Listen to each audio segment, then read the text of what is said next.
നമ്മൾ ജീവിക്കുന്നത് ഇന്ത്യ എന്ന മഹാരാജ്യത്താണ്, അതായത് ഇന്ത്യ എന്ന ജനാധിപത്യ രാജ്യം.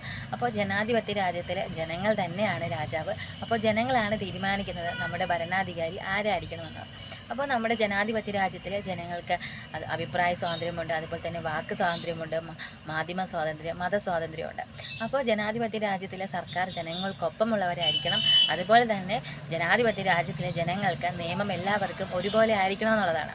നമ്മുടെ ഭരണഘടന ആർട്ടിക്കിൾ 19 അതിൽ 1A വ്യക്തമായിട്ട് പറഞ്ഞിട്ടുണ്ട്, ഒരു പൗരന് വാക്കിനും അഭിപ്രായത്തിനുമുള്ള സ്വാതന്ത്ര്യം ഒരു പൗരന് നൽകിയിരിക്കുന്നു എന്നുള്ളത്. അതായത് നമ്മുടെ അഭിപ്രായം നമുക്ക് വാക്കിലൂടെയോ അല്ലെങ്കിൽ നമുക്ക് അത് ചിത്രങ്ങളിലൂടെയോ അല്ലെങ്കിൽ നമുക്ക് അത് മാധ്യമങ്ങളിലൂടെയൊക്കെ നമ്മുടെ അഭിപ്രായങ്ങൾ നമുക്ക് അറിയിക്കാന്നുള്ളതാണ്. പക്ഷേ നമ്മുടെ അഭിപ്രായങ്ങൾ ഒരിക്കലും ദുരുപയോഗം ചെയ്തുകൊണ്ടാവരുത്. അതായത് നമ്മുടെ രാജ്യത്തിനെ അപകീർത്തിപ്പെടുത്തുന്ന തരത്തിലുള്ള അഭിപ്രായങ്ങളൊന്നും തന്നെ നമ്മൾ ഇടാൻ പാടില്ല. അത് കർശനമായിട്ടുള്ള ഒരു നിയമമാണ് കേട്ടോ. അപ്പോൾ ഇപ്പോൾ ഞാൻ ഇതിനെക്കുറിച്ച് പറയാനുള്ള കാരണം നിങ്ങൾക്ക് മനസ്സിലായിക്കാണെന്ന് ഞാൻ വിചാരിക്കുന്നു. അപ്പോൾ നിങ്ങൾ എൻ്റെ ചാനൽ കാണുന്നവരാണെങ്കിൽ തീർച്ചയായിട്ടും സപ്പോർട്ട് ചെയ്യുക. അപ്പോൾ നമുക്ക് പുതിയ വിശേഷങ്ങളൊക്കെ ആയിട്ട് അടുത്ത വീഡിയോയിൽ വീണ്ടും കാണാം.